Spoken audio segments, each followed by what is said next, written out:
Hey everybody, and welcome back to Age of Bison. Platypus Slayer here, coming with the final bracket, or I guess you could say the Swiss stage of our 2v2 tournament with the teams of McZat versus Gideon, two definitely hometown favorites. And I am joined today as a co-caster with our good friend Pixelbuggy. Pixel, how's it going? Hey man, glad to be here, man. Doing great, doing great. Yeah, Let's so sorry. let's get on with it. No worries. Yeah. So this is quite the thing, just kind of like how, I mean, Gideon is Vindian and Gideon are longtime favorites in the server. They've played in all the tournaments, winners of one of the 2v2s. So McCleves starting with a good luck, have fun. We are on the map of Siloa Oasis.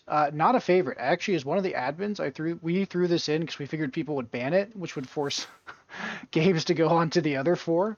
Um, Mhm. but these teams are not known for meta play, so of course they are up for the challenge. And let's see here. We've got up here in the corner in the north, we've got McCleaves as Hausa, one of his favorite. McZat playing as Russia, one of his favorite. And for Gideon Vindian, you have Mexico as Gideon, probably his strongest civ, and Vindian playing as Japan, one of his favorites. So, Pixel, any thoughts on this matchup and these maps? Hmm.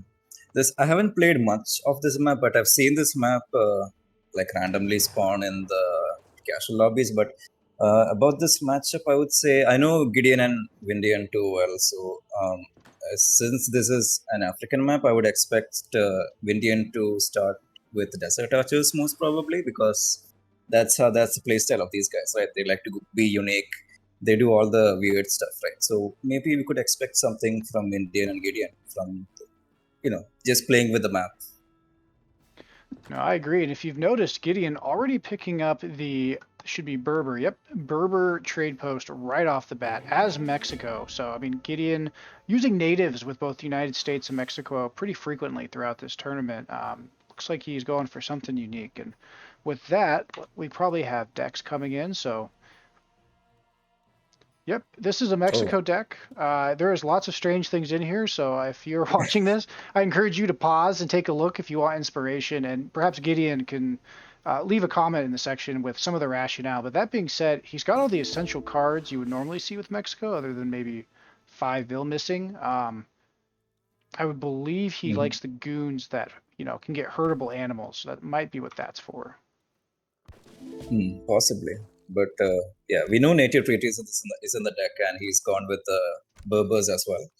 So we're pretty sure we're gonna see native treaties being sent early on. So this could be a possible rush from Team Gideon. Exactly. And let's see here. Looking at Japan's deck, looks relatively standard. There is the 47 Ronin card in, which Vindian is a big fan of. You've got Yumi archers and, kind of the standard. Oh, there's the outlaw card. So good chance we might go with the desert archers. Mhm. Interesting to see a lot of those Age 4 cards, which you normally don't see on Japan's deck, like the 10 ninjas. Oh, yeah. You don't see 10 ninjas too often, do you? Not too often, but, Vindian especially, he loves those team shipments and he loves shadow teching. So now up here, let's see here. So far, McCleaves looking like a pretty standard age up. He is going to, it's called Dervish, and it looks like he is going to be trying to use the Sudanese allies on top of a pretty flexible age 2 and age 3 agenda for Hausa. Mhm. Does this map have the Sudanese spawn as well, or is it just the Berbers? I believe it can have the So, Sudanese. Looks like it's Sufi though this time. mhm, Something I realized too, the Air Berber card, not going to get much value probably out of that one on this map, being there's only two. mhm, And Ezzat, yep, a 1v1 deck, so, he is probably going to be rushing. He did age up with 14 vills. Looks like we've got a forward blockhouse, and this looks like a pretty good, like, aggressive um, Russia deck we got going. mhm. And the thing about this map, you're really separated by the trees in the center, so you have to choose one side on which you're going to push. Something interesting to note is that he has the hacienda in Japan space, Yes. maybe expecting them to rush Japan. So Gideon preemptively placing down his ascendant to defend Japan. So I think they are expecting the rush from Team McZat. That's exactly. That is definitely a kind of signature move of this team is to put, especially if he revolts into Baja, right? He'll put the hacienda here and then put all of his infrastructure so that way it becomes, quite the effective turtle. But looking here in the center, yeah, just kind of, ooh, that's a good treasure, especially for Japan. Raiders, so it looks like McCleves has aged up with the Songhai. Vindian. Yeah, yeah, we can expect some strelets and raider composition against these guys. Yeah, it looks like Vindian is going up with the monastery, so I was right about the hunch on him going desert archers. Yes. Definitely a favorite of his, but I don't see anything queued up yet. He is... Oh, there they are. Oh, Corsair Marksman. They're pretty good units, but they're relatively super frail as a skirm unit. But they do a good job at dealing with heavy infantry. But since these guys don't really have any heavy infantry composition, I'm not sure what the thought process is here for sending Corsair Marksman. I would imagine just to get like a skirm goon kind of combination, right? You do have these Berber camels, which are kind of like melee goons. You have the Kishbosh, and perhaps, Vindian, thinking he's going to go Yumi, right, decides to do these units. I mean, these units, they are pop inefficient, very expensive, but they're basically like Castador, right? 4.5 speed, high range resist, a little bit less damage than a Castador, though. They have a bit less HP. They really get destroyed by any melee units, but they tank pretty well from ranged units. I think Gideon has a really good composition here just for the natives because Berber camels beat handcav and Quizzlebash beats infantry. So a really good mixed composition from Gideon. Exactly, and with the changes, I would imagine that Mexico here, and sorry for not mentioning earlier, aged up with Tlaxcala. I do apologize. In order to get access to the Jesuit, in particular the Conquistador. So a little bit missed a little action there to look at it, but for the most part, it looks like Team McZat here is kind of commanding the field. Yeah, look at this, man. But those Corsair marksmen are completely unprotected by any anti-cav units other than the sentries. But looks like Vindian might be able to clean up this Strelet mass because Strelets don't do really much against these Corsair marksmen. No, they don't. And the thing about those raiders, even though they do very well into light infantry and they have good siege, they're kind of like a step rider. They are very squishy, and so, with that, these raiders cleaned up by McCleves, and looking at the score here, it looks like Gideon and Vindian are doing just fine. Yeah, they seem to be doing pretty good. I think McCleves need to do a better job at remassing, but yeah, I think going with the raids right now is a really good idea just to delay the push and give Russia time to remass. Exactly. So it's just forcing his conquistadors from Gideon to just go back and deal with the raids. Exactly. Just buying some time. Idling a bit. Now, of course, McZat here doing a good job. I'm sorry, Ezzat, to idle Vindian a good deal. And, it's hard to idle Japan because they have these shrines, right? Which is where a lot of their eco comes from. So they're punished a bit less. That being said, this is pretty strong. And, I do not see a lot of units out from Mexico. I'm not sure what Mexico is thinking of doing. Maybe a Baja California revolt right now. He's sending all his villagers forward, so I assume he might be doing something. It's always hard to tell. Yeah, with Mexico you could do anything, so it's really hard to tell what they're going for. But it looks like we have a pretty good cleanup from Team McCats, yeah. Minutemen being called, so that's a waste. Yeah, they just completely idle at this point, but they don't realize that Gideon is just hunting from down south. Yep, exactly. Good job there by Gideon using the map for his advantage, but I mean, that Russia Strelet swarm is starting to get bigger and bigger, and anyone that's played Russia or into Russia knows exactly that the game gets tougher and tougher as long as these guys start massing, right? Weak individually, but in swarms, they're just so cost effective. Yeah, the super strong win in mass. Pretty hard to deal with, especially since you have to consider taking down each strelet.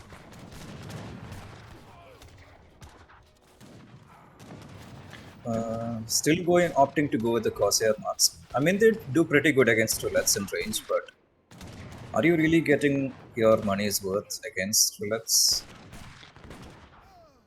Yeah, that's a good. The other problem also being that it doesn't have much it doesn't get much conquistadors out, right? There's like a build limit of I think 8 or 10, I believe. So you can't really mass them as much as you wanted them to. 12. Yeah. It seems like he overgathered in wood. Perhaps there was a different part of his strategy he was going for, and that they kind of maybe got disrupted by Team Ezzat's pretty significant pressure. All right, calling out the blue guard. And this looks like a good time to fight here. Let's see if Gideon and Vindian decide to take this fight. Those red coats are completely out of position, so they're just getting shot down by the strelets. Exactly.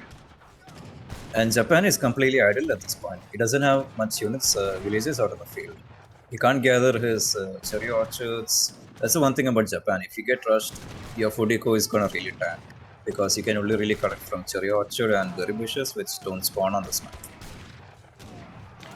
Yep, that's exactly it. And again, Japan can be kind of difficult to push, but with all the changes, especially throughout DE, they are harder. But that being said, Gideon and Vindian clean up all this pressure for the most part. All that's left now is just a few raiders from McCleves. And, again, Ezzat, though, starting to lock that map down, doing what Russia loves to do.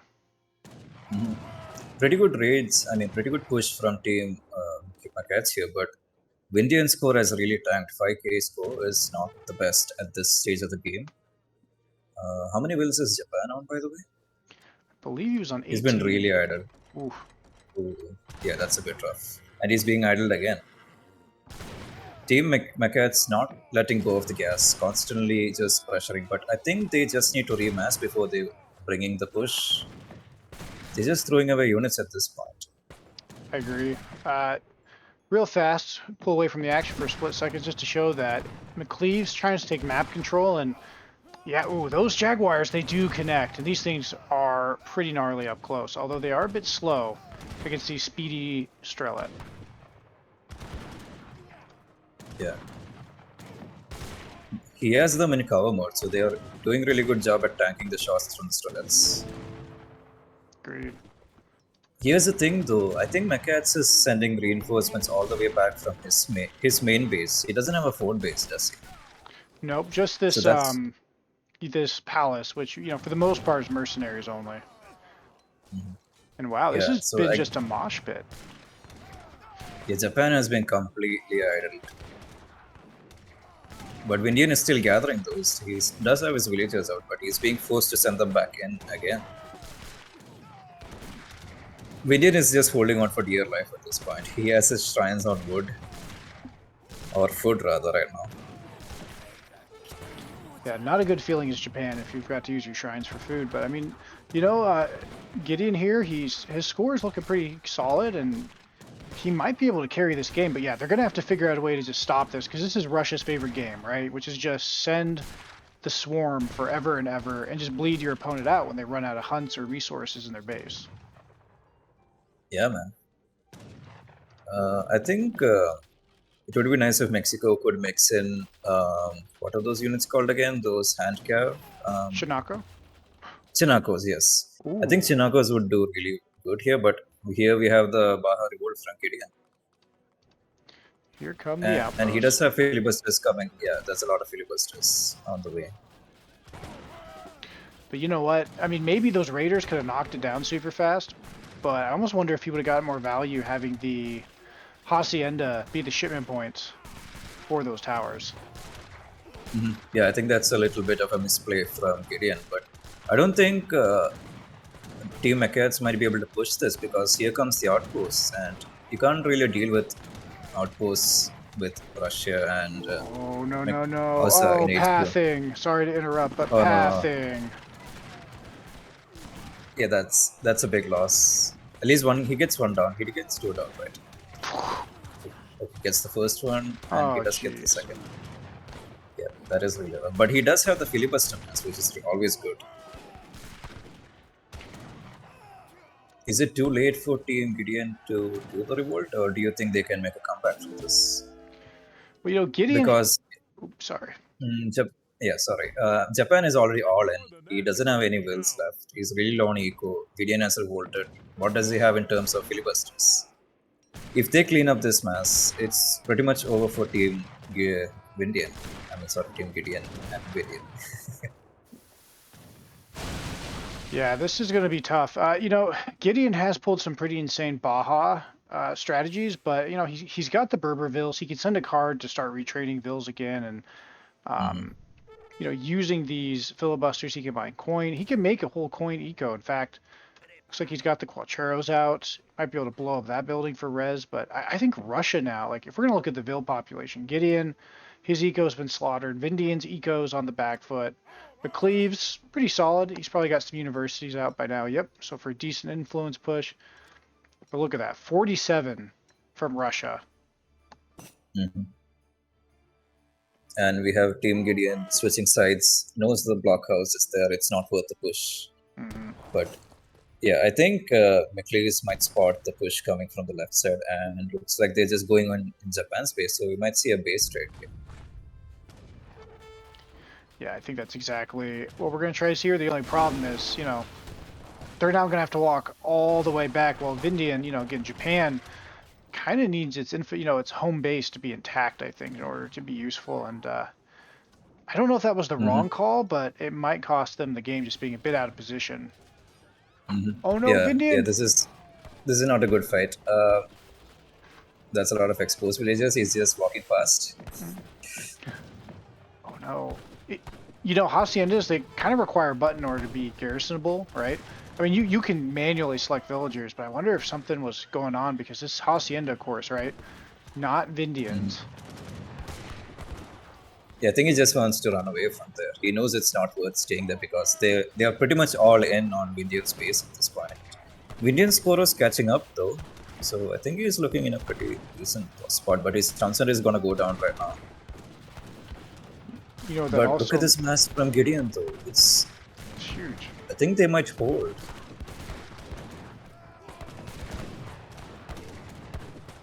And look at this, we still have Vindian on the fight here with his Corsair marksman. Wow.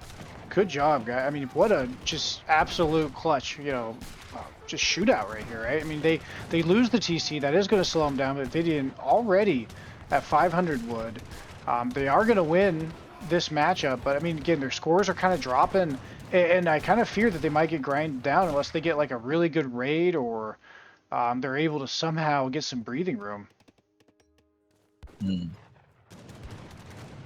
Yeah, at this point we have Team Ezzat on the pedal, and we come to the point that where Gideon he doesn't have much filibusters out on the field, so he might be getting overwhelmed, and Vindian might have to carry Gideon back into the game. I think so, yeah. And these Quacheros, I mean, as good as they are, they're shooting into Reskets, they're shooting into Strelet, shooting into Falani, right? Like, they're great units, and I believe they spawn for free, but, you only have the one Hacienda, if you even sent that card.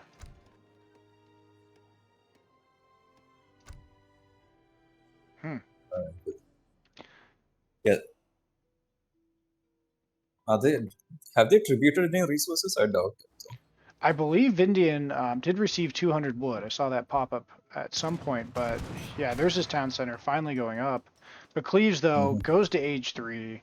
His natives will shadow tech. The rest of his units will be upgraded here shortly for, usually cost effective. Yep.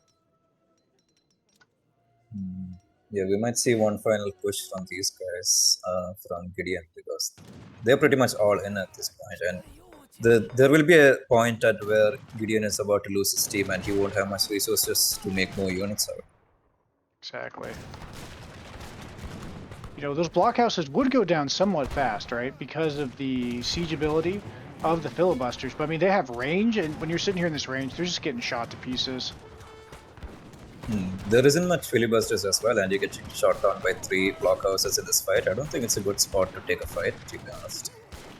But look at that, the Quarteros cleans up the Raiders from McCleves. I think they will just bit out of position. I think so. So yeah, good job there by Team Gindian, right? Like getting the maximum value out of their units, right? You've got the Quacheros with the AoE on the big game hunting attack, doing pretty good into those strelets, but we're just getting ground down. They don't really have a real eco behind this, so oop, another raid comes in. Now he's got elite raiders. This is tough for Gideon, to be honest, because you don't trade really cost effectively versus Strelets. It's the worst trade you could ever take. Yeah. Like really cheap skirms versus coin heavy units with the Quatreros. And the thing about Gideon and Vindian is that they are going with 2 units which just cost gold, so they're about to run out of coin mines on their side of the map. Yeah, I think so. And I mean, Japan has quite a bit of shrine eco behind this, but I just think it's too little too late. He's so far behind economically and villagers. Um, yeah, building a castle, I assume to use as a shipment point, and he keeps building those Corsair marksmen, which I just don't think they're the best unit to be throwing into Strelet. Because again, Strelets are just so cheap. Mm-hmm. I agree.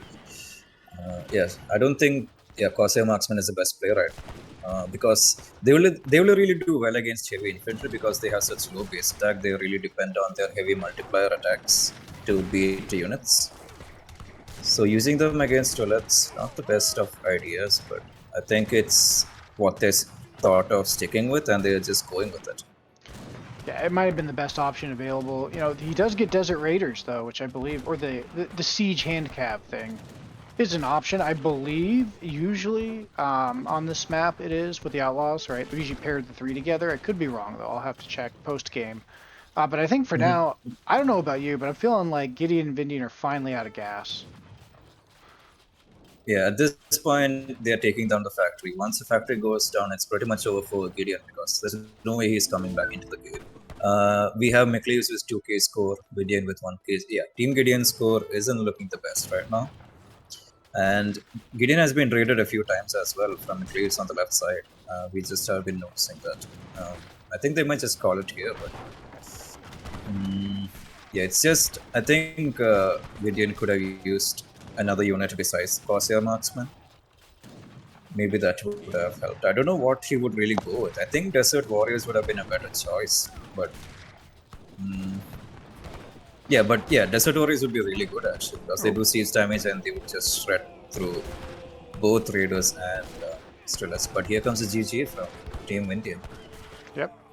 Hitting them with the GG, well played. And with that, Team Ezzat will take game 1 of this series. You know, something I forgot to mention earlier, this is, like I said, because it's the final game, the winner of this series will go on to compete in the semifinals or quarterfinals, sorry. Best of 5 series. So, you know, they're fighting for survival. This is an elimination round. And wow, what a game. I mean, I must say, that was quite the grind fest. I mean, there was just absolutely bloodshed from what, about minute 5 to minute 22. So, good job to both players, both teams.